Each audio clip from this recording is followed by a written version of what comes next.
Sénat.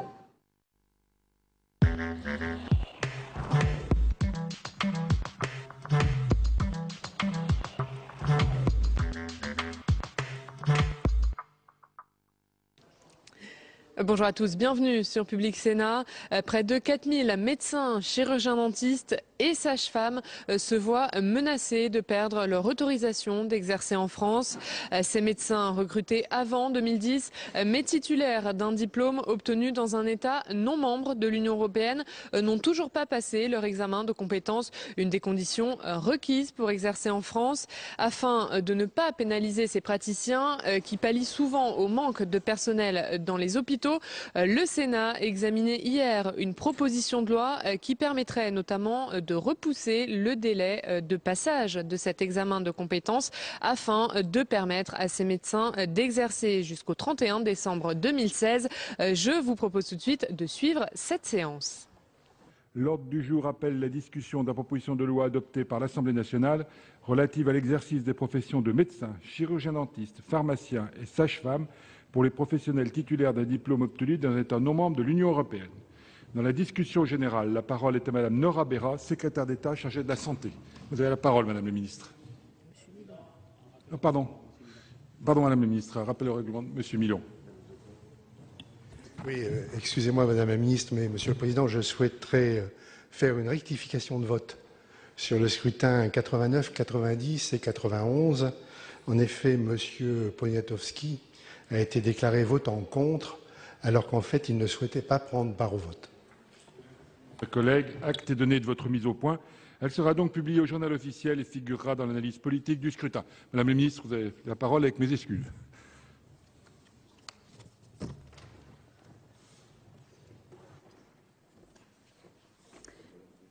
Monsieur le Président, Monsieur le Président de la Commission des Affaires sociales, je le vois.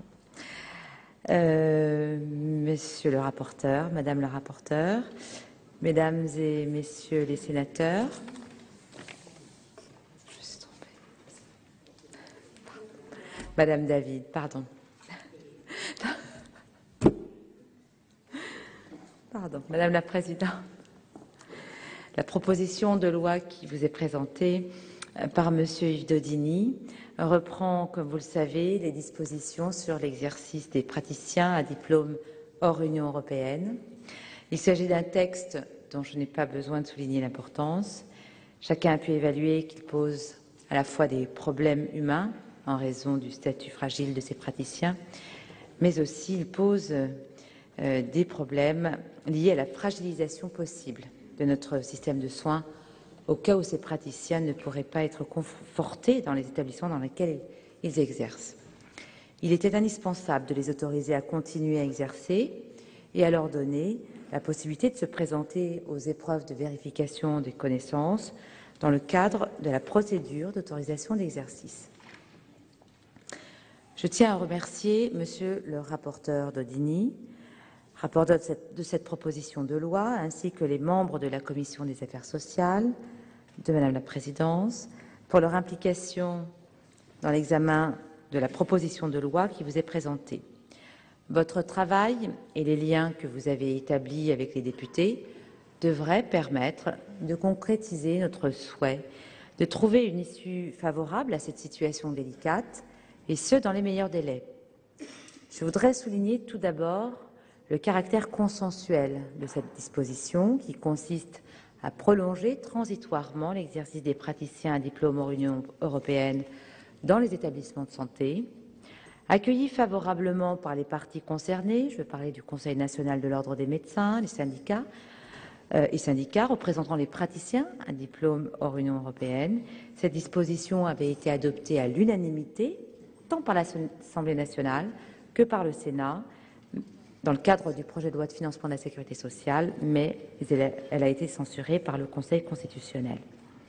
Ce consensus tient très certainement au fait que l'ensemble des parlementaires ont conscience de l'importance de la mesure proposée, compte tenu de son impact sur la continuité de fonctionnement des établissements de santé. Le terme de ce dispositif transitoire avait été fixé au 31 décembre 2011.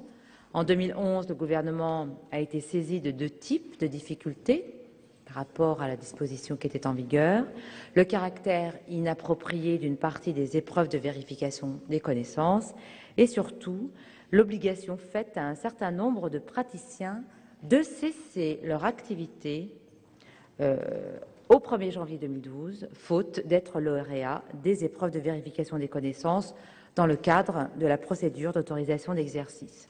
Cette situation risquant de fragiliser la continuité de fonctionnement de certains établissements de santé, il était nécessaire de prendre la mesure. C'est pourquoi l'article 51 du projet de loi de financement de la sécurité sociale pour 2012, dont les dispositions sont reprises dans la proposition de loi de M. Jean-Pierre Door, prévoyait de permettre à ces praticiens, sous réserve qu'ils remplissent certaines conditions, de poursuivre leurs fonctions au sein des établissements de santé jusqu'au 31 décembre 2014.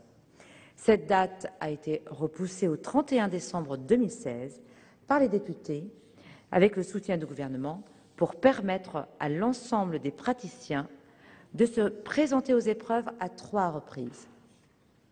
Par ailleurs, la proposition de loi prévoit d'aménager la procédure d'autorisation d'exercice réservée à ces praticiens par l'institution d'une nouvelle épreuve de vérification des connaissances au contenu moins académique, laissant davantage de place à l'évaluation des compétences cliniques. Ces modalités seront précisées par décret. Cette évaluation sera, après avis du jury, suivie ou non d'une année probatoire de fonctions exercées en établissement de santé, afin de permettre à la commission d'autorisation d'exercice compétente d'apprécier leur cursus et leur aptitude à la prise en charge des patients. Un décret précisera les fonctions permettant d'être éligible au dispositif aménagé d'épreuves de vérification des connaissances. Enfin, je souhaite préciser que même si la date du 31 décembre 2011 ne concernait que les médecins et les chirurgiens-dentistes, dans un souci de cohérence, le gouvernement a souhaité que l'ensemble des professions médicales et les pharmaciens puissent bénéficier de la mesure proposée. Pour terminer, je souhaite appeler votre attention sur le fait que le caractère consensuel de la disposition, que j'évoquais au début de mes propos, conduit le gouvernement à soutenir la proposition de loi de M. Jean-Pierre Door. Je ne doute pas que vos débats seront de grande qualité et je vous remercie de l'attention que vous voudrez bien apporter à cette proposition de loi. Je vous remercie. Merci, Madame le Ministre. Dans la discussion générale, la parole est à Monsieur Yves Daudigny, rapporteur de la Commission des Affaires sociales.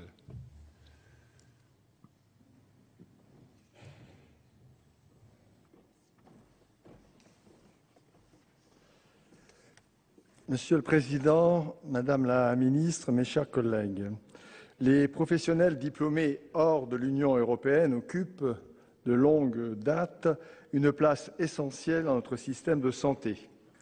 Ils assument le fonctionnement quotidien de nombre de services hospitaliers, notamment dans les zones sous-dotées en praticiens, que ce soit dans de petites et moyennes agglomérations ou en banlieue.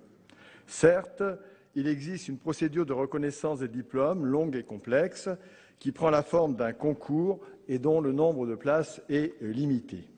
Mais ceux qui ne s'y soumettent pas ou qui échouent se retrouvent placés dans la situation délicate où ils ne disposent pas d'une autorisation d'exercice pleine et entière. Leurs compétences sont alors limitées et ils exercent sous la responsabilité d'un titulaire. Leur statut reste précaire et leurs conditions de rémunération sont souvent indécentes par rapport à leurs collègues diplômés en France et à leurs responsabilités effectives, sachant qu'ils assurent de nombreuses heures de garde et ont la confiance de leur chef de service. Ceci étant, cette dépendance n'est en fait que théorique et très éloignée de la pratique, car dans les faits, ils assument pleinement leur rôle de soignants. L'objet de la proposition de loi que nous examinons aujourd'hui est de trouver une solution pérenne à une question ancienne. Il est aussi, au fond, de reconnaître le travail que ces professionnels accomplissent tous les jours au service des patients. Son dispositif est à double effet, immédiat et de plus long terme. Elle permet tout d'abord aux médecins et chirurgiens dentistes recrutés sur diplômes étrangers avant le 3 août 2010 dans un hôpital ou dans un établissement privé à but non lucratif, de continuer d'exercer jusqu'au 31 décembre 2016, alors que cette faculté s'est éteinte au 31 décembre dernier. Ensuite, durant cette période de 5 ans, ceux qui auront travaillé durant 3 années pourront se présenter à une épreuve de vérification des connaissances. Aujourd'hui, les épreuves reposent sur un contrôle à la fois théorique et pratique, ce qui peut être rédhibitoire pour des praticiens diplômés qui exercent depuis de nombreuses années, mais qui consacrent la majeure partie de leur temps à assurer des gardes. Désormais, cette épreuve reposera uniquement sur le contrôle des compétences, de l'expérience professionnelle, du cursus du candidat.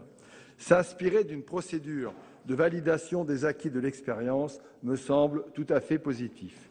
Des épreuves seront ainsi organisées chaque année jusqu'en 2016.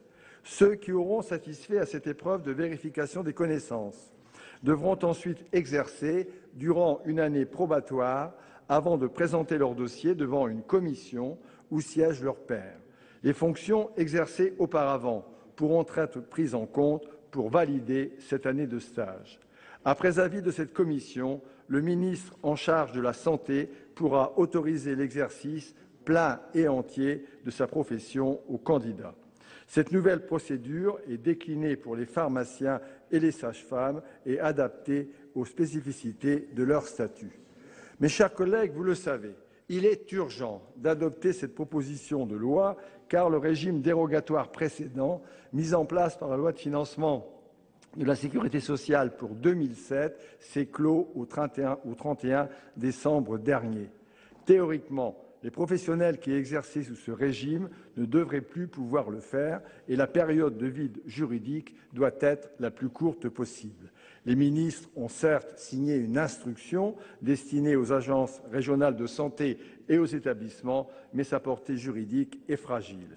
Il faut reconnaître ici que le gouvernement a tardé à proposer une mesure tendant à assurer la continuité du service public en l'inscrivant au dernier moment dans la loi de financement de la Sécurité sociale pour 2012, votée en novembre dernier. On peut aussi s'étonner de la décision du Conseil constitutionnel d'invalider cette mesure en considérant qu'elle n'entrait pas dans le champ d'une loi de financement, décision inattendue puisqu'il l'avait acceptée lors de la précédente réforme qui, elle-même, figurait dans la loi de financement pour 2007. Saisi à l'époque de ce texte, le Conseil constitutionnel n'avait rien trouvé à y redire. Nous ne pouvons que prendre acte, bien sûr, de l'évolution de la jurisprudence du Conseil. En raison de l'urgence, mon collègue député, rapporteur pour l'Assemblée nationale et moi-même, nous sommes concertés en amont. Nous sommes ensemble convenus que la date de 2016 était préférable à celle de 2014, initialement retenue. En effet, bien que simplifiées, les procédures demeureront longues et ce délai supplémentaire de 2 ans permettra de prendre en compte la situation des candidats qui exercent à temps partiel. En commission des affaires sociales, beaucoup d'entre vous se sont interrogés. Cette énième réforme suffira-t-elle? Ne devrons-nous pas y revenir en 2016? Peut-être. Mais un élément a changé en 2010. Auparavant, les praticiens à diplôme hors Union européenne pouvaient s'inscrire aisément en faculté pour compléter leur formation par une spécialisation en France. C'est par ce biais que les établissements de santé les recrutaient et nombre de professionnels enchaînaient les spécialisations pour pouvoir, en fait, assumer leurs fonctions à l'hôpital. Depuis le 3 août 2010, cela n'est plus possible. L'Université de Strasbourg centralise la procédure d'inscription en spécialisation pour ses diplômés et les établissements ne peuvent donc vraiment plus les recruter directement. Madame la ministre, il est encore un peu tôt pour dresser un bilan de cette nouvelle procédure, mais pouvez-vous tout de même nous en présenter les premiers résultats? Je l'ai dit, l'adoption de ce texte est nécessaire et urgente. Pour autant, je m'interroge sur le fait qu'il puisse résoudre les problèmes aigus que connaît l'hôpital en France pour recruter des professionnels médicaux, auxiliaires et paramédicaux, notamment dans certaines zones. Ce sont d'ailleurs souvent ces mêmes territoires qui rencontrent des difficultés d'accès aux soins en ce qui concerne la médecine de ville. J'imagine que le gouvernement espère que l'augmentation du numerus clausus permettra de pourvoir les postes vacants. Permettez-moi d'en douter. Nous aurons dans les prochains mois un débat sur le niveau adéquat du numerus clausus. Le gouvernement vient de le relever très légèrement. La Cour des comptes estime plutôt qu'il sera nécessaire à moyen terme de le baisser. Je crois surtout qu'il faut avoir une perspective pluriannuelle fiable et stable, mais ce n'est pas notre débat de ce jour. La question des diplômés hors de l'Union européenne se pose depuis le début de des années 70, c'est-à-dire en fait depuis 40 ans. Je crois donc qu'elle n'est pas fondamentalement liée au nombre de médecins que nous formons chaque année dans nos universités, puisqu'à l'époque, le numerus clausus était d'un niveau élevé.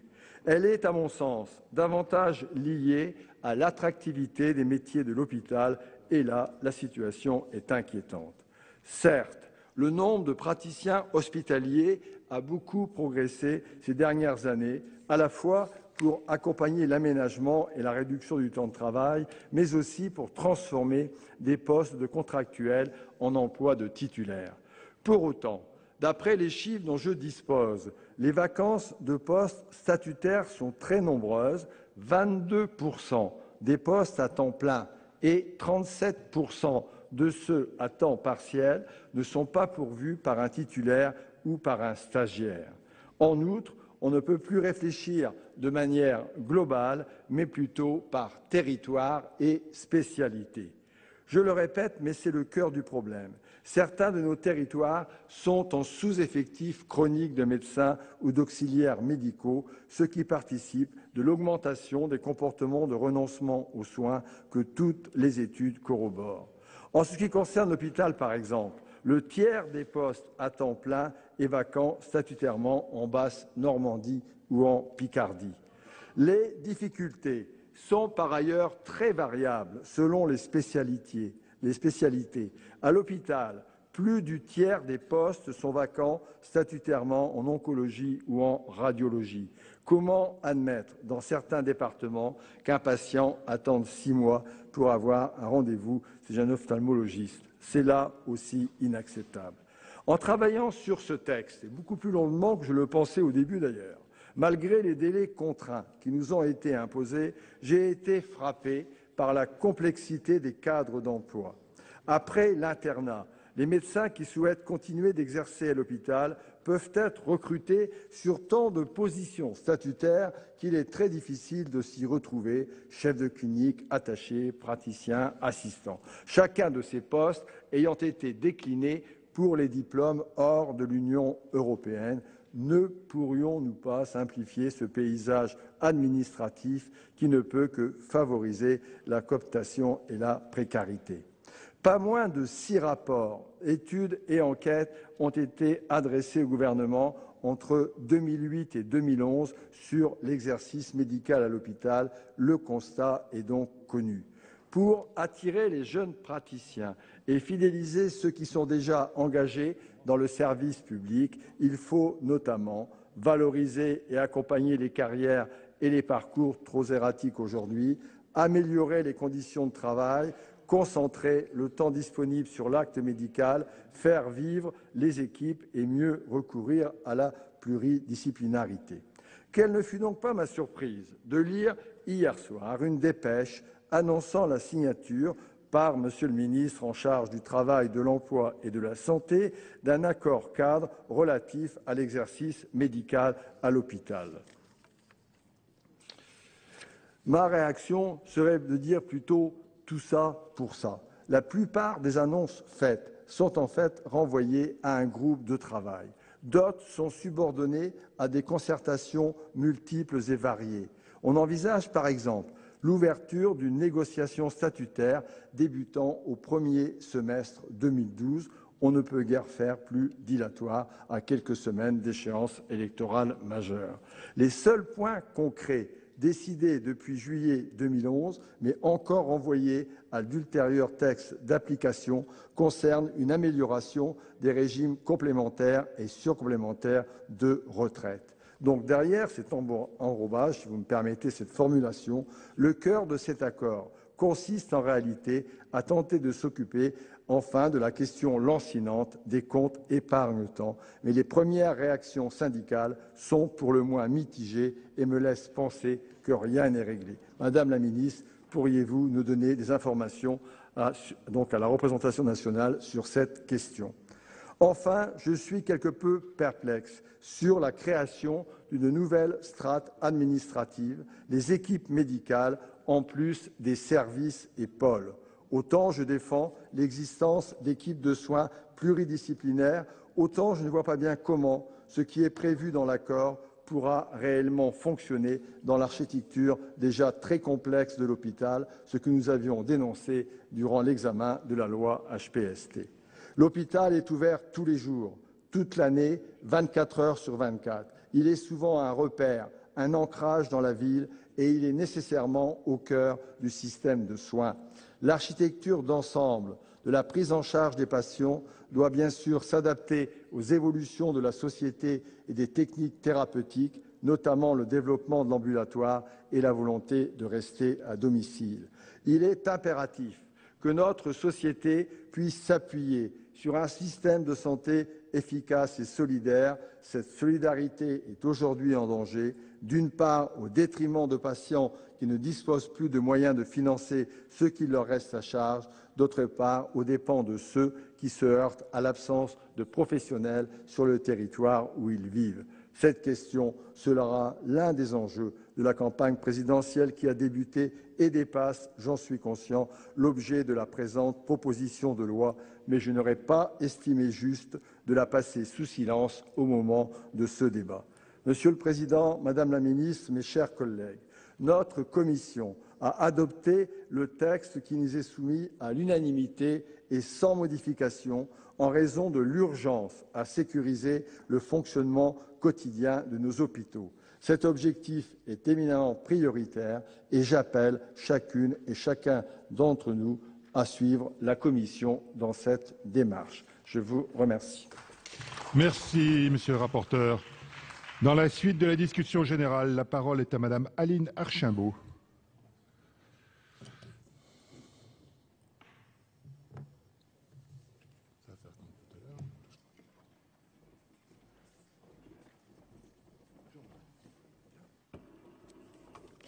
Monsieur le Président, Madame la Ministre, Madame la Présidente de la Commission des Affaires sociales, Monsieur le rapporteur, chers collègues, comme le rapporteur Yves Daudigny vous l'a démontré, l'adoption de cette proposition de loi par le Sénat est aujourd'hui indispensable. Elle est indispensable car le 15 décembre dernier, en effet, le Conseil constitutionnel a censuré l'article de la loi de financement de la sécurité sociale pour 2012 qui prolongeait du 31 décembre 2011 au 31 décembre 2014 l'autorisation pour les médecins diplômés à l'étranger d'exercer en France, leur laissant ainsi le temps de passer un examen d'équivalence. Depuis, certains d'entre eux ont commencé à recevoir des lettres de reconduite à la frontière émanant du préfet et il y a donc aujourd'hui bel et bien urgence à adopter cette proposition de loi. Mais si l'adoption de cette proposition de loi est indispensable, c'est surtout parce que les médecins, chirurgiens dentistes, pharmaciens et sages-femmes titulaires d'un diplôme obtenu dans un État non membre de l'Union européenne sont eux-mêmes indispensables à notre système de soins. Je vous rappelle en effet, et Yves Daudigny a cité également un certain nombre de cas, que si nous sommes aujourd'hui amenés à adopter cette proposition de loi en urgence, c'est parce que les hôpitaux publics jonglent tant bien que mal avec le droit depuis les années 70 pour assurer le fonctionnement de leurs services et notamment des gardes. À l'hôpital d'Argentan, dans l'Orne, sur 32 spécialistes, 12 sont titulaires d'un diplôme obtenu à l'étranger. Au centre psychothérapique d'Alençon, toujours dans l'Orne, plus d'un tiers des praticiens sont menacés. Je ne vais pas passer en revue tous les départements, mais sachez que l'Orne est loin d'être une exception en la matière. Vous serez donc d'accord avec moi, mes chers collègues, nous ne pouvons faire aujourd'hui l'économie d'une telle loi. Toutefois, cette impérieuse nécessité de légiférer en urgence ne nous empêche pas d'interroger le dispositif et de réfléchir à la situation des personnes concernées. Tout d'abord, l'adoption à la hâte de cette mesure de court terme ne nous épargnera pas la nécessité de poser réellement et dans les délais les plus brefs le problème de la démographie médicale qui se pose de manière de plus en plus flagrante. Yves Daudigny l'a largement développé, car on ne pourra pas toujours se servir comme d'une béquille de cette variable d'ajustement que constituent les professionnels de santé formés à l'étranger, puisque c'est malheureusement ainsi qu'ils sont traités. Se servir de ces personnes, le mot est dur, mais il reflète bel et bien la réalité. La réalité de personnels qui, certes, ont un diplôme obtenu à l'étranger, mais qui ne sont pas pour autant moins compétents. La réalité de personnels employés avec un statut extrêmement précaires et qui peuvent du jour au lendemain être mis à la porte si on estime n'avoir plus besoin d'eux, la réalité de personnels qui travaillent sans compter et enchaînent les gardes de nuit, les gardes la nuit et le week-end sans aucune perspective, la réalité de personnels qui donnent toute leur énergie, leur motivation pour assurer la continuité des soins, l'accès à la santé de nos concitoyens, mais qui sont souvent payés au SMIC, soit 3, voire 4 fois moins que leurs collègues détenteurs d'un diplôme français, alors que leur mission et leurs compétences, dans les faits, sont les mêmes. Alors, me direz-vous, il existe une porte de sortie pour ces personnes, une procédure en 3 étapes que vous a décrite mon collègue rapporteur leur permet d'être autorisés à exercer en France. Cependant, le concours en question est exagérément sélectif. 10 postes pour 200 candidats en médecine générale, 5 places pour 300 médecins gynécologues inscrits et aucun poste ouvert en anesthésie-réanimation depuis 3 ans. Inutile de vous dire que la réussite à ce concours est donc quasi impossible pour les professionnels de santé concernés, surtout que le rythme de travail qui est le leur laisse peu de temps et de sérénité pour réviser. Par ailleurs, il leur faut, pour pouvoir passer cette épreuve, justifier d'une période d'exercice suffisamment longue, 3 ans pour les médecins par exemple.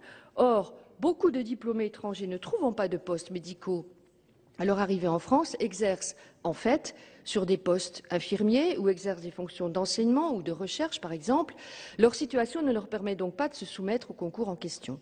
Seconde injustice, il existe 2 dérogations pour les réfugiés et les apatrides et pour les personnes en poste avant le 10 juin 2004, pour lesquelles un examen auquel il leur suffit d'obtenir la moyenne remplace la procédure extrêmement sélective décrite ci-dessus. Pour les personnes bénéficiant de ces dérogations, une solution existe donc, mais quelle injustice pour les autres, ceux qui sont arrivés en France après 2004. Depuis des années, et parfois depuis 2005, ils exercent donc dans le système français avec dévouement, maîtrisent parfaitement notre langue, ont fondé une famille, se sont intégrés. Souvent, ils ont continué à se former dans une université française, obtenant pour beaucoup d'entre eux des diplômes universitaires de 3e cycle et des capacités en médecine. La situation actuelle est donc vécue par beaucoup comme une forte injustice, doublée d'une discrimination entre médecins titulaires de diplômes équivalents. C'est donc un assouplissement de la procédure d'autorisation de l'exercice que je vous demande solennellement aujourd'hui, Madame la Ministre, car je sais que le décret d'application prévu par le texte que nous examinons aujourd'hui pourrait permettre à de nombreuses personnes d'exercer leur mission de soins dans des conditions plus sereines. En conclusion, mes chers collègues, vous l'aurez compris, le groupe écologiste appelle bien sûr à voter pour cette proposition de loi, à en adopter une version conforme à celle que vient d'adopter l'Assemblée nationale pour éviter de perdre encore du temps, mais nous espérons également que le gouvernement aura entendu nos remarques, saura les prendre en compte pour plus d'équité, plus de justice et pour que les détenteurs de diplômes étrangers, que je salue aujourd'hui pour leur dévouement, leur professionnalisme, leur détermination, puissent exercer sereinement leur métier et leur vocation. Je vous remercie. Merci, ma chère collègue. La parole est à Monsieur Alain Milon.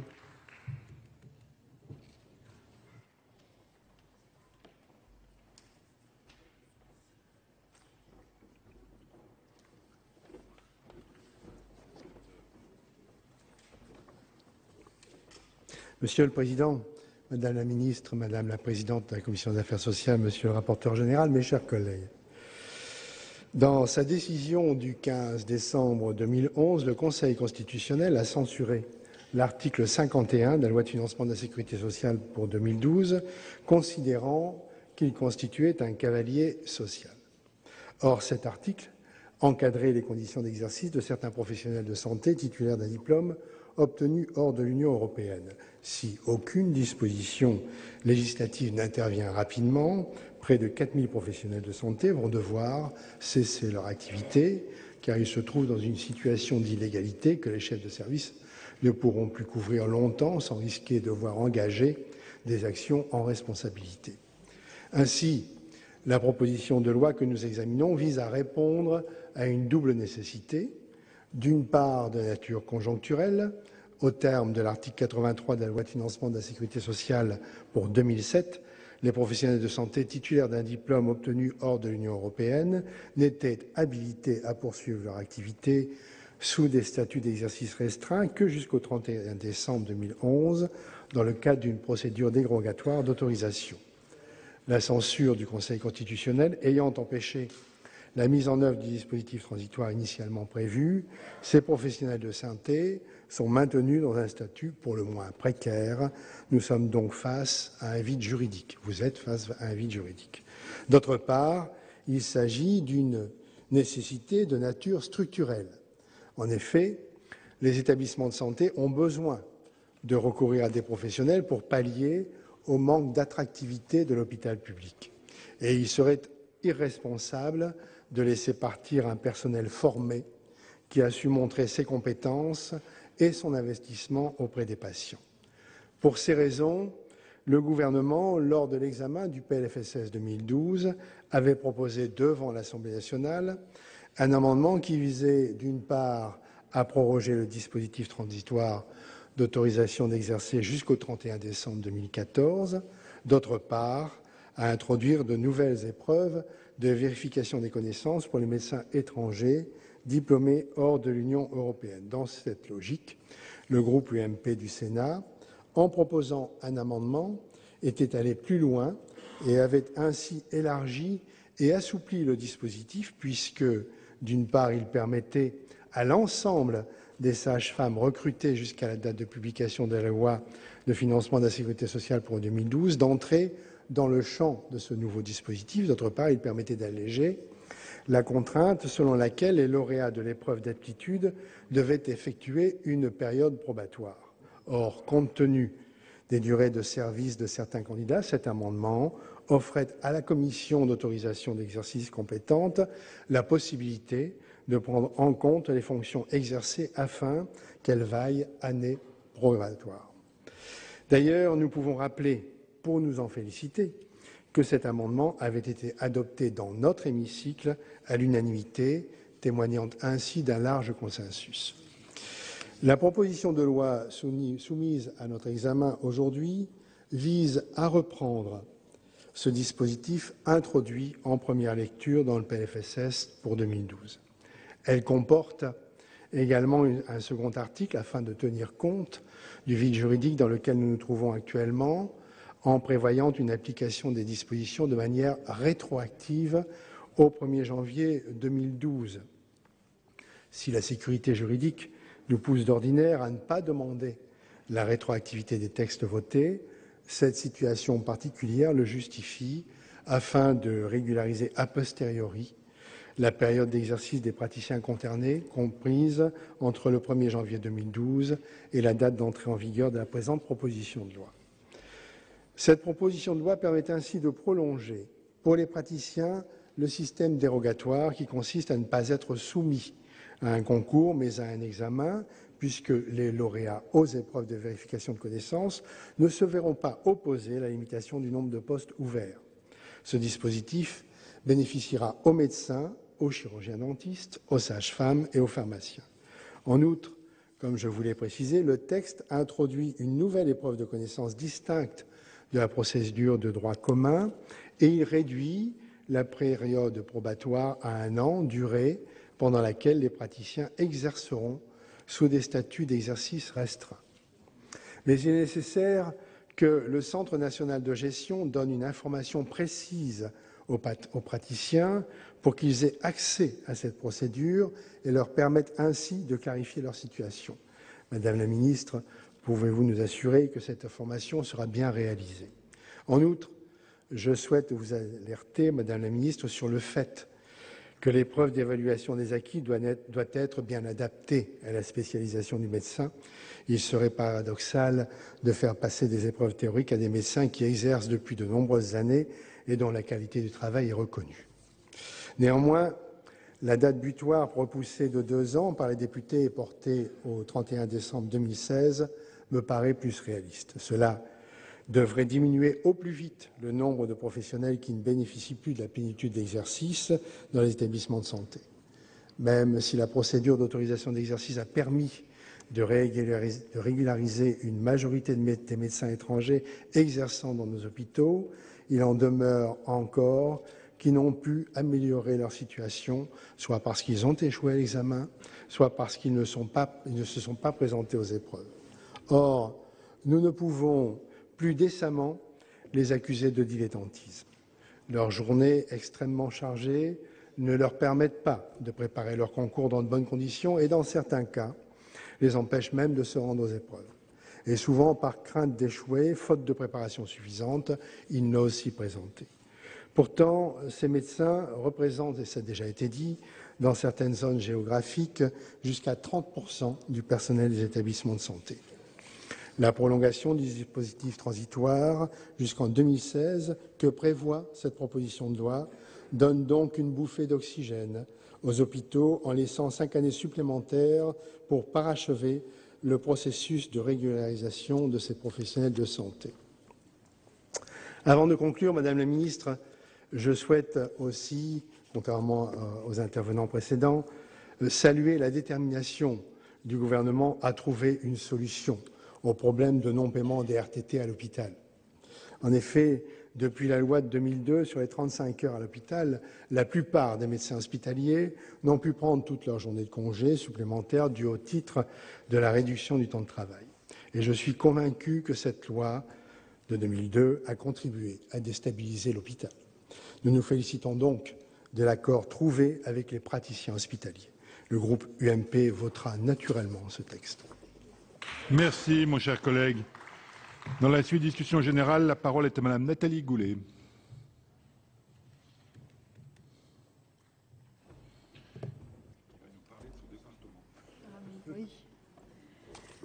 Monsieur le Président, Madame le Ministre, mes chers collègues, l'Orne est bien représentée et notre collègue tout à l'heure du groupe écologiste a longuement parlé de ce département.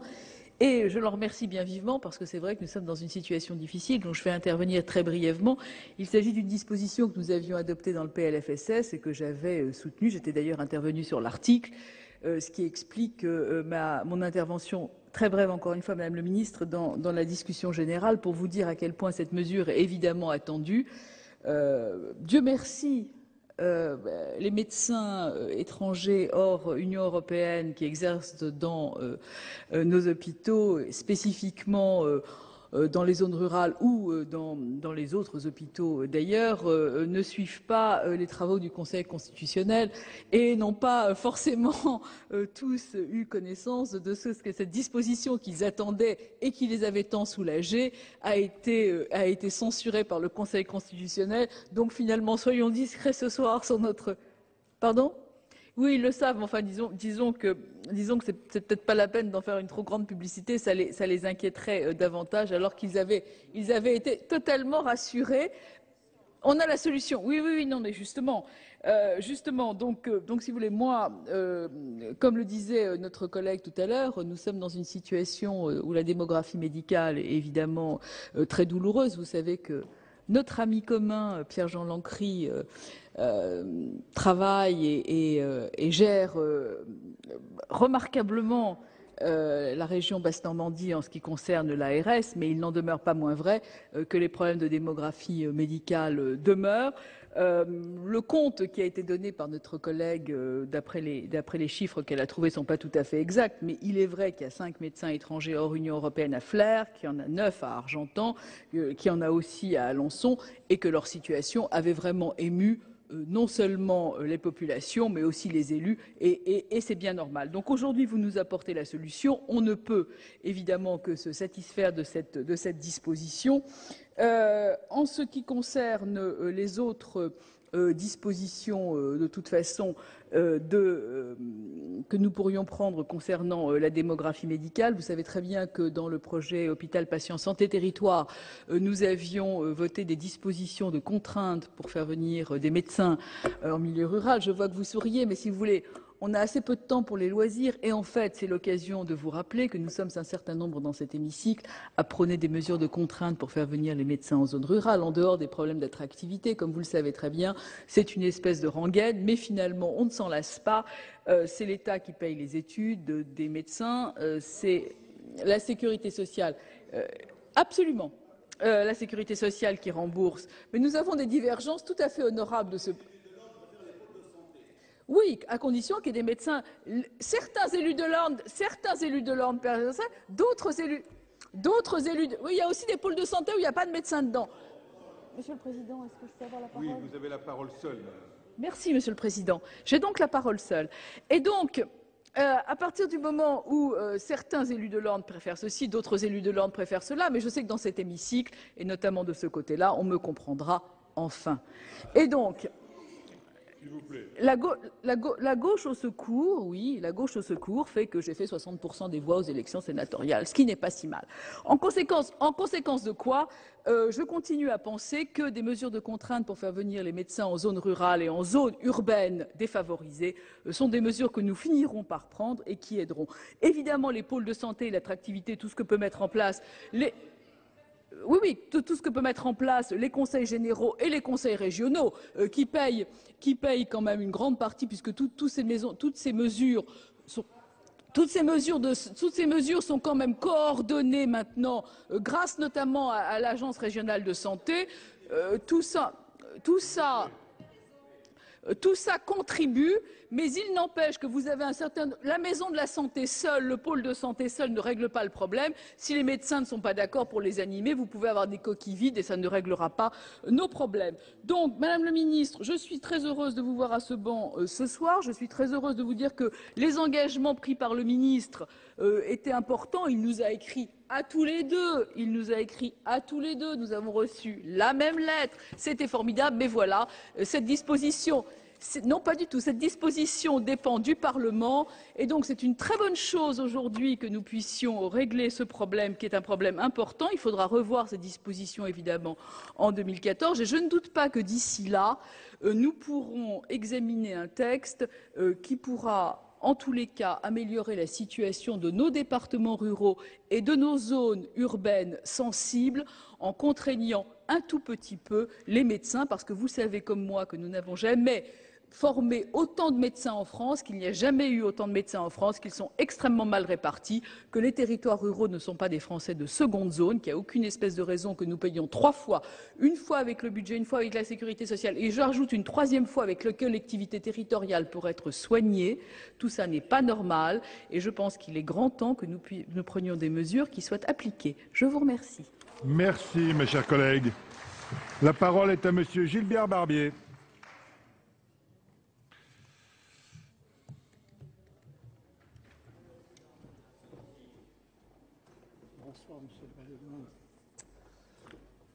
Monsieur le Président, Madame la Secrétaire d'État, mes chers collègues, je ne reviendrai pas sur les circonstances qui nous amènent à discuter cette proposition de loi, préférant insister plutôt sur son enjeu sanitaire immédiat. À l'heure où nous parlons, près de 4 000 praticiens dans nos hôpitaux n'ont en théorie plus le droit d'exercer depuis le 31 décembre 2011. Il s'agit de praticiens titulaires d'un diplôme hors Union européenne, comme ça a été souligné, qui n'ont pas satisfait les épreuves de vérification des connaissances de la procédure d'autorisation d'exercice. Cette procédure qui a été mise en place par la loi de financement de la sécurité sociale en 2007. Cette situation soulève 2 problèmes. Tout d'abord, celui de la continuité des soins dans un certain nombre d'établissements publics ou privés d'intérêt collectif, qui dépendent en partie de ces praticiens. Ensuite et surtout, celui de leur couverture assurantielle en responsabilité civile. Imaginons à quelles difficultés s'exposeraient les praticiens et les établissements qui les emploient si un incident médical survenait. Un problème urgent, réponse urgente. Cette proposition de loi vise en effet à prolonger jusqu'au 31 décembre 2016 le dispositif transitoire d'autorisation d'exercices restreints dont bénéficient les PADU et à prévoir une nouvelle épreuve de vérification des connaissances dont les modalités seront fixées par décret. Une fois de plus, on aurait souhaité connaître, avant de voter, le contenu exact, ou tout du moins les orientations de ce décret. Peut-être, Madame le ministre, en avez-vous une idée? Malgré cela, est sans doute la meilleure solution si l'on se concentre sur l'enjeu immédiat, qui est de garantir la permanence des soins. La grande majorité des praticiens à diplôme étranger occupent des postes indispensables au fonctionnement des établissements, ça a été bien souligné, aux urgences, en réanimation, en médecine, où ils rendent des services importants pour des rémunérations inférieures à celles du titulaire. Cette distorsion salariale n'est pas sans nous interpeller sur ce retard à la régularisation des diplômes. S'agit-il d'une manœuvre qui pouvait être orientée dans ce sens? Par ailleurs, beaucoup de ces médecins sont aujourd'hui français, ayant acquis la nationalité française depuis leur arrivée, notamment par le mariage, et ont des enfants, eux aussi, français. Enfin, pour connaître le nombre de ces praticiens et être intervenu en faveur de certains, je sais qu'ils sont, pour la plupart d'entre eux, pas tous cependant, dévoués et compétents. Il faut le reconnaître et le valider par des épreuves adaptées. Ne pas le faire serait injuste et aggraverait les difficultés d'un certain nombre d'établissements confrontés à des vacances de poste. Ceci étant, je ne vous cache pas certaines interrogations. Pourquoi, alors que ces praticiens ont acquis très souvent une expérience et une compétence réelle, n'ont-ils pas passé les épreuves de vérification des connaissances avant la date fatidique? Comment comprendre aussi que d'un côté, on a privé d'études médicales un certain nombre d'étudiants français par un numerus clausus trop contraint et que d'un autre côté, perdure une procédure dérogatoire pour les praticiens étrangers? Qu'on ne se méprenne pas, je ne m'oppose nullement à l'exercice de la médecine dans notre pays par des praticiens étrangers, si tant que leurs compétences sont validées. Je note au passage qu'on ne serait pas là si la vérification des connaissances avait lieu avant la prise de fonction, même pour les praticiens exerçant sous un statut restreint. Une fois leurs compétences établies, ils devraient pouvoir prétendre à un statut professionnel et salarial égal à ceux de leurs homologues à diplôme français. Mais je crois, Madame la Ministre, que nous devrions réfléchir à l'adaptation de notre système de formation aux enjeux sanitaires de notre pays. Alors que près de 10 000 postes ne sont pas pourvus par des praticiens titulaires, est-il raisonnable d'imposer une sélection si drastique à la fin de la première année? Ça a été évoqué par un certain nombre d'orateurs précédents. Moins d'attractivité de certains postes hospitaliers, désaffection pour la médecine générale et inégale répartition sur le territoire. On vient d'en parler longuement. La situation est préoccupante. Certes, des mesures ont été prises pour faire face à cette situation, spécialité de médecine générale, multiplication des maisons pluridisciplinaires de santé, régionalisation du numerus clausus, contrat d'engagement du service public, mais je ne suis pas convaincu que cela soit suffisant. Le ministère de la Santé réfléchit à des mesures plus efficaces, peut-être salariales, en cette période de régularisation de la RTT. Quoi qu'il en soit, le secteur de la santé a aujourd'hui besoin de ces 4 000 praticiens à diplôme étranger. La proposition de loi apporte une réponse à leurs besoins légitimes de reconnaissance et fixe les conditions qui garantissent la compétence attendue et nécessaire à la qualité des soins. C'est pourquoi nous la voterons. Espérons qu'à l'échéance de 2016, le problème soit réglé et que nous puissions trouver de nouvelles solutions autres que les mesures coercitives qui ne changeront évidemment pas la donne pour répondre aux besoins de nombreux territoires qui désespèrent. J'ajouterai pour terminer qu'il est urgent également de se préoccuper du sort des étudiants étrangers diplômés dans leur pays qui exercent sur des postes paramédicaux dans les hôpitaux, dans des conditions difficilement acceptables. Ces cas ne sont pas ici résolus et c'est bien regrettable. Merci. Merci, mon cher collègue. Dans la suite de la discussion générale, la parole est à Madame Dominique Vatrin.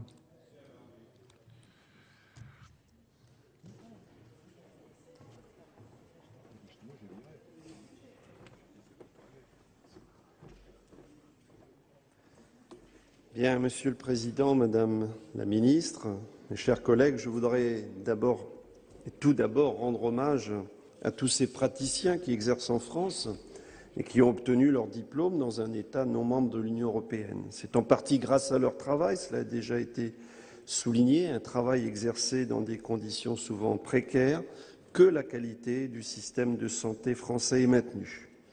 Si leurs diplômes ont été obtenus dans de nombreux pays, beaucoup d'entre eux sont d'ailleurs français et ils ont effectué au moins une partie de leur formation en France. Si leurs compétences n'ont rien à envier aux médecins diplômés de France et d'Europe, les conditions d'exercice de leur métier sont pourtant particulièrement difficiles et incertaines. Le recrutement de médecins diplômés hors Union européenne, théoriquement interdit depuis 1999, a pratiquement continué à s'exercer illégalement et sans statut, et pour cause, ces praticiens pallient une véritable carence de l'hôpital public français liée à l'insuffisance du nombre de praticiens formés en France et à leur inégale répartition sur le territoire.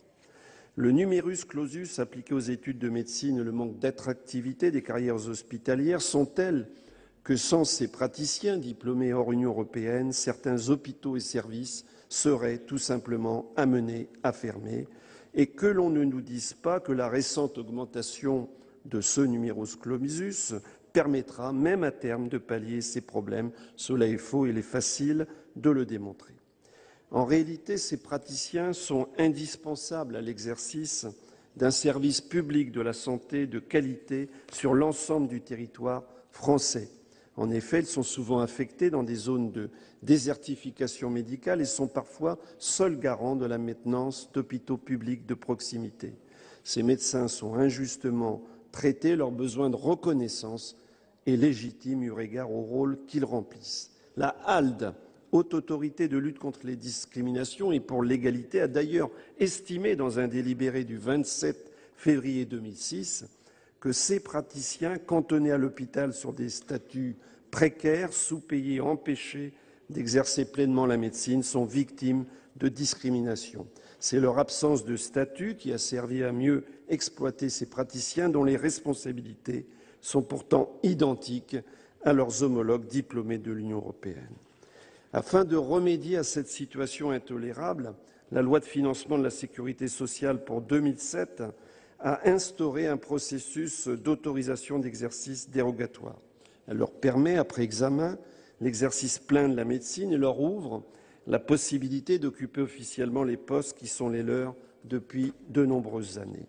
Reconnaissant la valeur probante de leur pratique professionnelle et l'injustice de leur situation, la loi leur a donné jusqu'au 31 janvier 2011 pour régulariser leur pratique. Au-delà de cette date, leur droit d'exercer dans les établissements de santé publics a pris fin quand ils n'ont pas satisfait aux épreuves de vérification des connaissances. Ce processus est donc arrivé à son terme et force est de constater qu'il n'a pas suffi. On peut estimer aujourd'hui à 4 000 le nombre de médecins, de praticiens à diplôme hors Union européenne qui n'ont pas pu bénéficier de l'autorisation d'exercice. Qu'ils aient été remerciés ou qu'ils continuent d'exercer depuis le 1er janvier 2012, sans statut juridique, ces praticiens sont placés en grande difficulté. Et avec eux, les hôpitaux qui continuent de les embaucher pour assurer la continuité du service public et la permanence des soins, mais en se plaçant dans une périlleuse situation juridique. La situation est connue depuis longtemps, mais c'est il y a seulement quelques mois, lors de l'examen du projet de loi de financement de la sécurité sociale pour 2012, que le gouvernement a consenti enfin à déposer un amendement prorogeant le délai de la procédure d'autorisation d'exercice jusqu'à 2014. Le Conseil constitutionnel ayant considéré comme un cavalier législatif l'a censuré. Il y a donc urgence, et cette urgence, nous la déplorons aussi, car elle n'est liée qu'à une incapacité ou une négligence du gouvernement qui s'est refusé à affronter le problème à temps. Nous sommes donc contraints d'adopter rapidement cette proposition de loi qui reprend l'article censuré pour ne pas pénaliser des hommes et des femmes placés dans l'insécurité et la détresse. Ce débat est précipité, j'oserais même dire amputé, car si nous reconnaissons l'utilité de cette proposition de loi, nous en sommes également un peu prisonniers. L'urgence de son adoption empêche en effet une véritable réflexion sur le sujet, et je vois qu'elle est partagée dans l'hémicycle, et nous cantonne à une loi circonstancielle. Considérant exclusivement la procédure de validation dérogatoire, elle permet d'oublier celle de droit commun et n'affronte pas la question fondamentale des déserts médicaux. Or, celle-ci va se poser avec plus d'acuité que jamais, puisque les médecins formés en France resteront en nombre insuffisant, tandis que les étudiants à diplôme hors Union européenne, qui servaient jusque-là, cela a été dit, de variable d'ajustement, ne seront plus assez nombreux suite à la régulation introduite par l'arrêté du 3 août 2010. En outre, Madame la Ministre, nous serons extrêmement vigilants concernant les décrets d'application afin qu'ils donnent les mêmes chances à tous les diplômés hors Union européenne. Nous veillerons en particulier à ce qu'ils n'excluent pas les diplômés de médecine qui ont accepté en France des postes d'infirmiers ou exercent dans le secteur paramédical, l'enseignement ou encore l'industrie pharmaceutique. D'autre part, la procédure de validation est un long parcours dont l'examen n'est que le premier pas avant l'année probatoire suivie de l'accord de la Commission d'autorisation d'exercice, qui peut demander, si nécessaire, de prolonger la période de formation.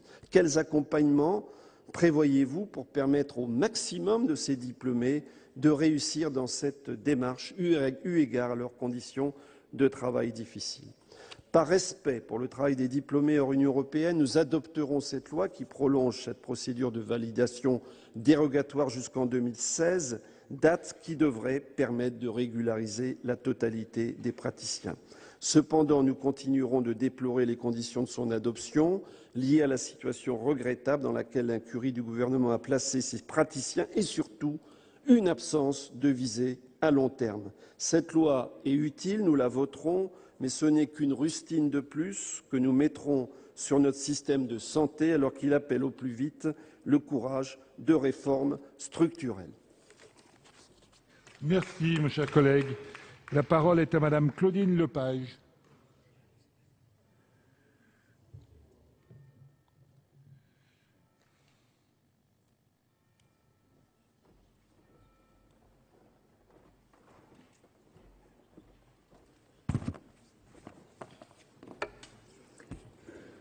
Monsieur le Président, Madame la Secrétaire d'État, chers collègues, nous examinons donc ce 24 janvier une proposition de loi qui vise à encadrer les conditions d'exercice de certains professionnels de santé titulaires d'un diplôme obtenu hors de l'Union européenne, déposée le 20 décembre 2011 sur le bureau de l'Assemblée nationale et examinée le 18 janvier 2012 par nos collègues députés. Permettez-moi de saluer l'exceptionnelle efficacité du Parlement. Mais faut-il parler d'efficacité ou de précipitation imposée par l'urgence de la situation? Certes, si nous débattons de ce texte aujourd'hui, c'est en raison de la décision du Conseil constitutionnel qui a censuré il y a quelques semaines l'article traitant de la question dans la loi de financement de la sécurité sociale, comme cela a déjà été mentionné par mes collègues. Le Conseil constitutionnel a en effet estimé qu'il s'agissait d'un cavalier législatif. D'aucuns ont alors fait remarquer que le Conseil s'était en l'occurrence montré particulièrement scrupuleux. Peut-être, mais il n'en demeure pas moins que cet épisode ne serait pas intervenu si la majorité présidentielle avait su anticiper. C'est bien ici que réside le problème et nous oblige à nouveau à légiférer dans l'urgence. Déjà, il a fallu attendre fin 2006 pour que soit mis en place, à l'occasion du projet de loi de financement de la sécurité sociale pour 2007, un examen dérogatoire en parallèle à la procédure dite NPA qui astreint les praticiens à diplôme étranger, alors même qu'ils bénéficient déjà d'un poste et donc de compétences reconnues, au passage d'un concours très sélectif. Il était prévu que cette mesure dérogatoire devait prendre fin le 31 décembre 2011, et cela dès le vote de la disposition en décembre 2006.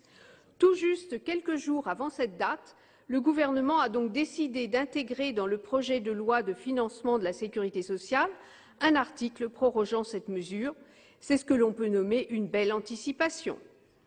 En définitive, suite à la décision du Conseil constitutionnel, ce sont quelques 4 000 praticiens qui, depuis le 1er janvier dernier, exercent dans l'illégalité.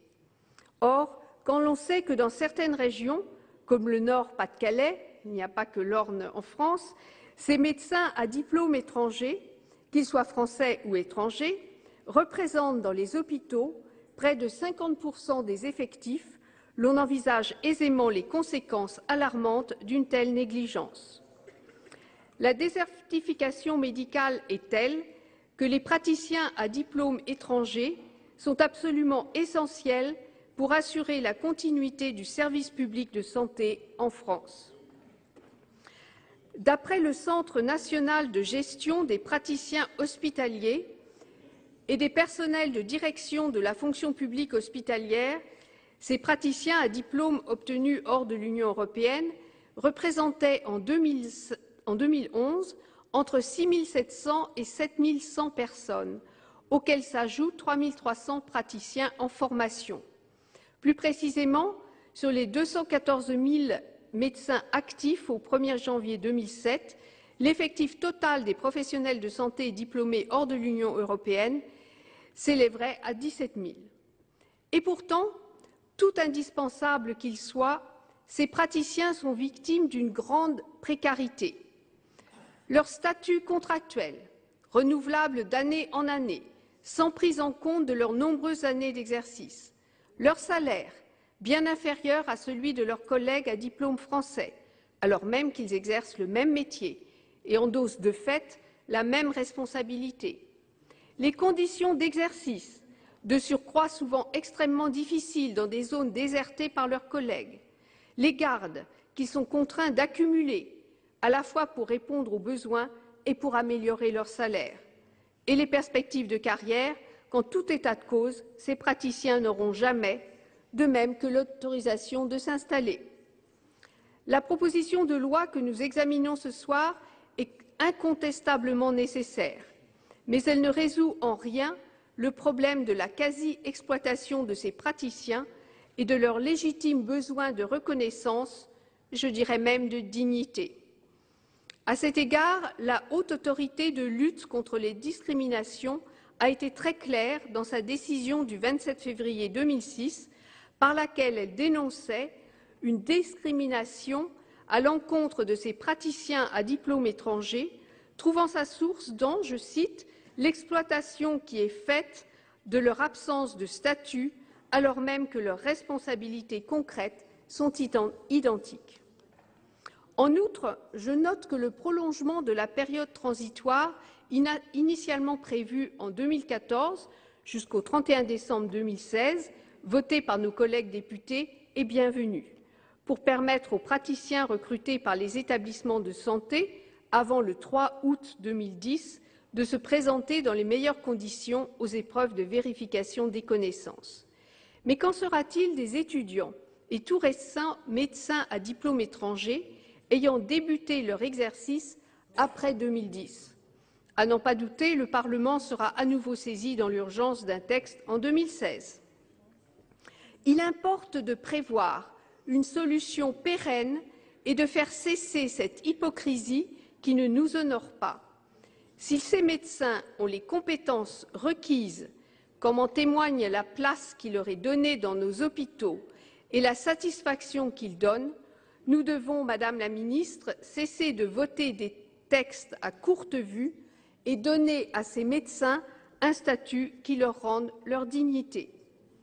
En tout état de cause, malgré les imperfections de cette proposition de loi, qui ne fait que régler provisoirement le problème des praticiens à diplôme étranger et n'envisage pas leur statut dans sa globalité, il va sans dire que notre groupe le votera afin de ne pas accroître encore la situation juridique et statutaire instable et la grande précarité de ces praticiens dont la France a tant besoin.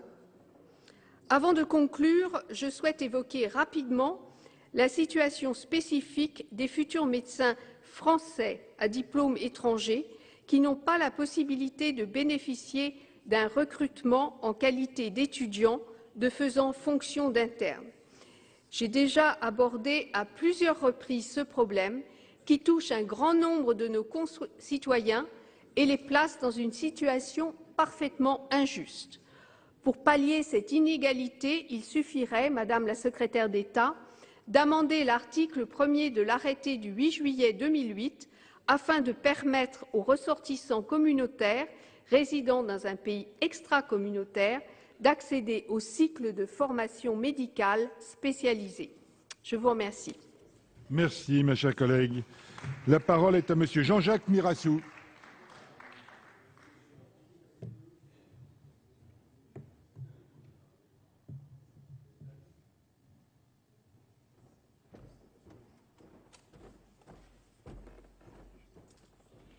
Monsieur le Président, Monsieur le rapporteur, Madame la Ministre, mes chers collègues, nous examinons effectivement ce soir, sous la pression de l'urgence, un texte essentiel pour la garantie à très court terme de ce qui a été appelé tout à l'heure, à juste titre, la continuité des soins dans nos hôpitaux.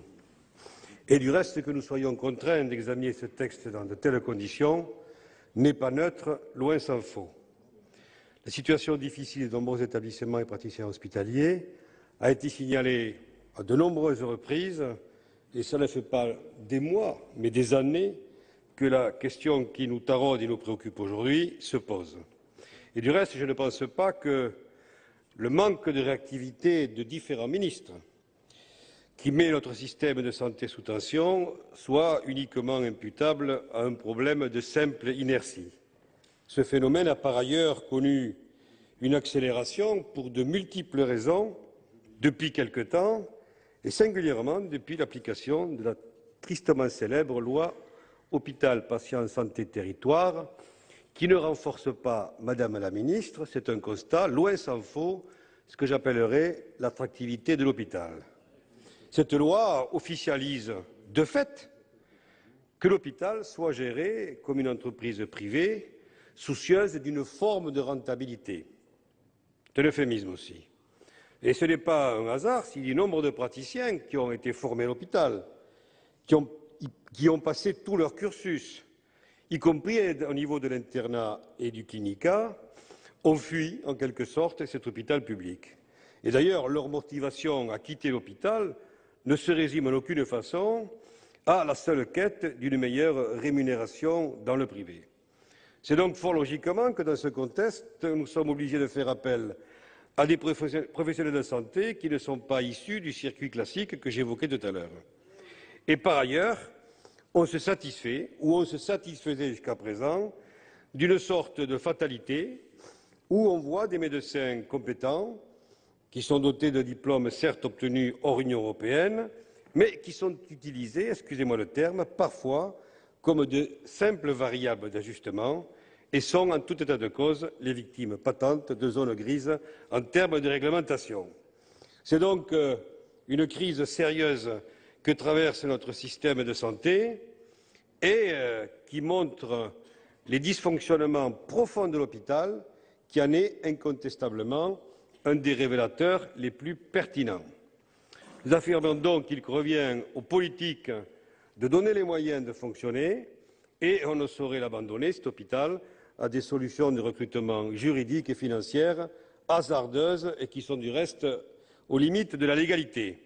Nous affirmons donc également que l'on ne saurait laisser des professionnels de santé compétents en périphérie du système de santé français avant très facilement de les exclure en se donnant pour excuse de ne pas avoir adapté les procédures trop contraignantes permettant de régulariser leur activité. De lourdes incertitudes pèsent sur l'avenir professionnel de ces personnes-là. Le mot est faible. Et au-delà, faut-il souligner, comme ça a été fait précédemment, qu'elles sont sous-payées alors qu'elles accomplissent parfaitement leur mission de service public au quotidien avec compétence et dévouement. Circonstance aggravante, au moment où je parle, personne n'est en mesure de dire exactement quel est leur nombre.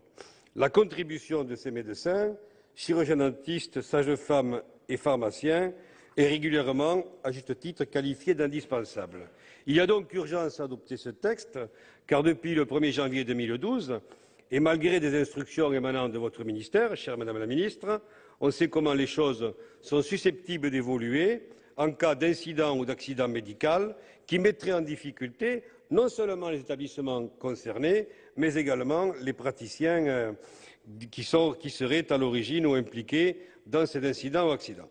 Il faut donc donner l'opportunité à cette catégorie de professionnels de continuer à exercer sereinement leur profession.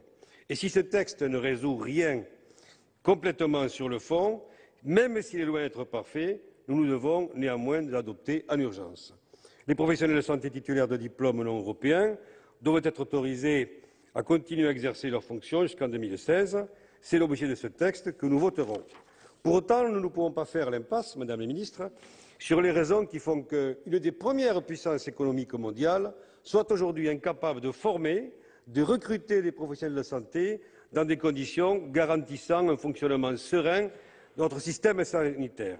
Je ne reviendrai pas sur les moyens insuffisants qui sont donnés aux établissements de santé, mais cela a été évoqué aussi, faut-il s'interroger sur la pertinence d'un numerus clausus, qui a du reste fait l'objet d'un texte de loi il y a quelques années, 2 ans il me semble, et à l'occasion de ce vote-là, beaucoup d'entre nous s'étaient étonnés du fait que ce numerus clausus ne soit pas connecté à une projection sur la démographie médicale de notre pays à 10 ou 20 ans. Nous en payons maintenant les frais et en tout état de cause, s'agissant du numerus clausus, comment justifier un mode de formation très sélectif alors que les besoins sont si importants et les places pourvues dans des conditions si problématiques?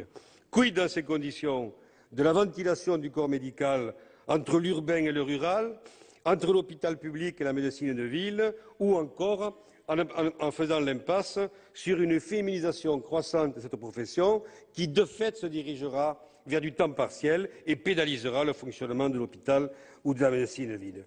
Vous me permettrez, Madame la Ministre, pour terminer, après avoir évoqué ce problème-là sur les praticiens déjà diplômés, d'évoquer ceux qui sont étrangers, qui ont poursuivi leur cursus en France et qui, du fait de la circulaire Guéant, au moment où je parle, ne sont pas sûrs d'intégrer dans de bonnes conditions notre système sanitaire. Merci, mon cher collègue. La discussion générale est close. Nous passons donc à la discussion des articles. À l'article 1, je ne suis saisi d'aucun amendement. Personne ne demande la parole. Si.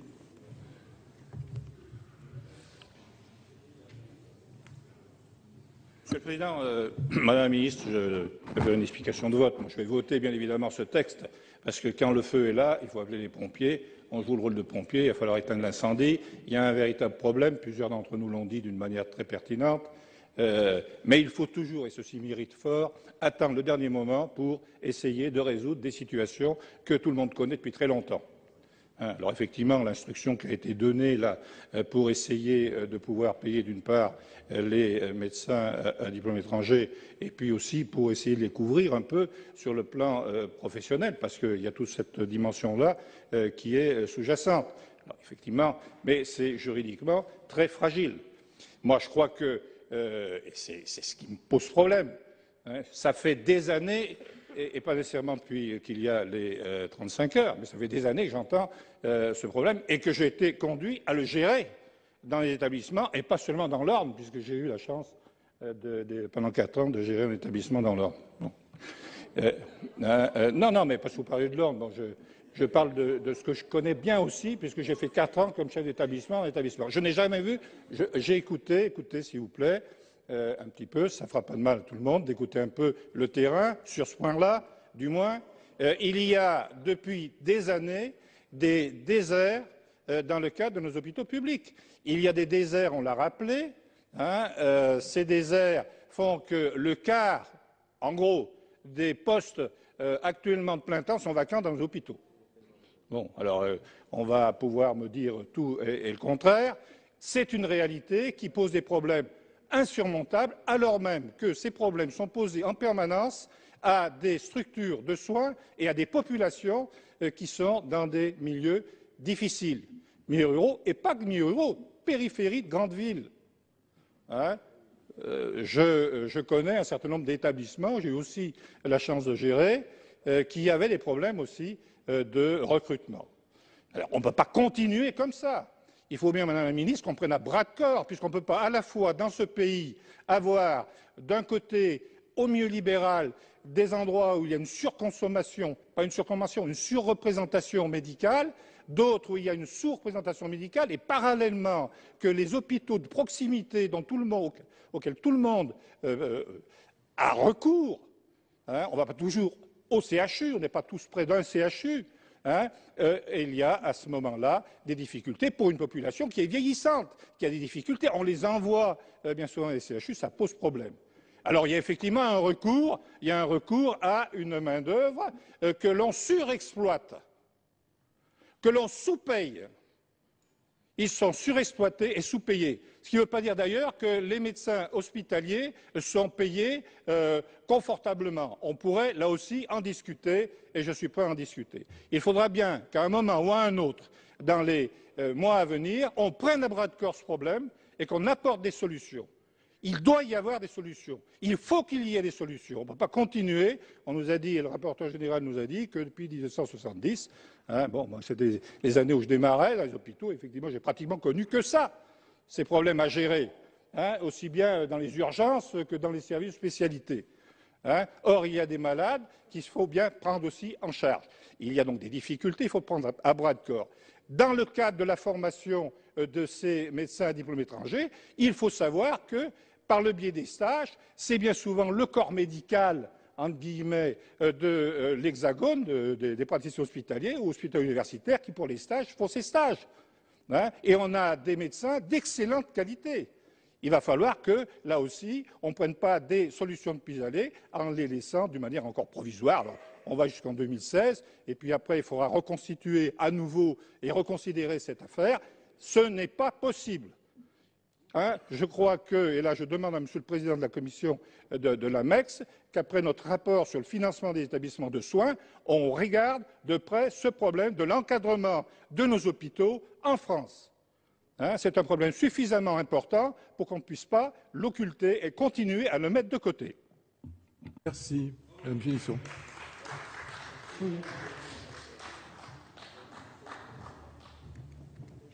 Merci, Monsieur le Président. À mon tour, je voudrais saluer la clarté du rapport de notre rapporteur, de le féliciter pour la célérité avec laquelle il a établi ce rapport, très intéressant d'ailleurs, sur un sujet, ça a été dit par nous tous, qui existe depuis 40 ans et pour lequel nous n'avons toujours pas trouvé de solution. Et le sujet est aigu, je ne sais plus qui a cité la situation de la région Nord-Pas-de-Calais, en particulier du Pas-de-Calais, où s'il n'y avait pas ces étudiants qui nous rendaient autant service avec autant de compétences et autant d'investissements, les listes de garde de nos hôpitaux ne se créeraient pas et nos hôpitaux généraux seraient fermés.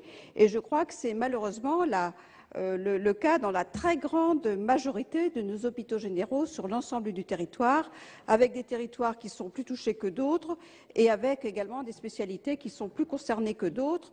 Nous avons cité bien évidemment le secteur de l'urgence, on peut citer le secteur de la radiologie, le secteur de la chirurgie, de l'anesthésie, de l'obstétrique, en fait toutes ces spécialités. Alors j'ai envie de dire que pour autant, nous ne devons pas avoir une approche qu'utilitariste vis-à-vis de ces hommes et des femmes pour lesquels nous devons traiter du sujet avec respect. Ce que nous leur devons, c'est le respect. C'est le respect quand nous savons par ailleurs qu'ils sont effectivement, ça vient d'être exposé avec beaucoup de fougue, mais avec beaucoup de réalisme par Jacky Lemaine, quand ils sont sous-traités, n'hésitons pas à le dire, quand ils n'ont pas de définition de profil de carrière, et ça, Madame la Ministre, j'espère qu'avant la fin de notre, réunion, vous allez pouvoir nous donner des informations sur le sujet, et quand par ailleurs, ils sont pas reconnus, y compris sur le plan financier, à la juste valeur pour le travail qu'ils fournissent, avec le prétexte qu'ils sont, sous la dépendance de médecins praticiens, que je ne dénigre pas bien évidemment, mais dont on sait qu'ils ne sont en général pas sur le terrain, ce qui peut poser d'ailleurs, par ailleurs, des problèmes de responsabilité. Donc il est vraiment urgentissime de trouver une situation correcte, un statut correct à ces hommes, à ces femmes qui nous rendent service, sans occulter d'ailleurs le sujet de coopération internationale de qualité que nous devons avoir avec les pays qui nous permettent de les accueillir et qui ces personnes seraient sans doute utiles également dans leur pays. Quand certains de nos collègues l'ont dit, non seulement nous accueillons ces étudiants à titre étranger, et j'aimerais d'ailleurs que le gouvernement soit plus amène vis-à-vis d'eux, mais nous faisons aussi de la prospection pour aller les chercher et pour les inclure dans nos établissements.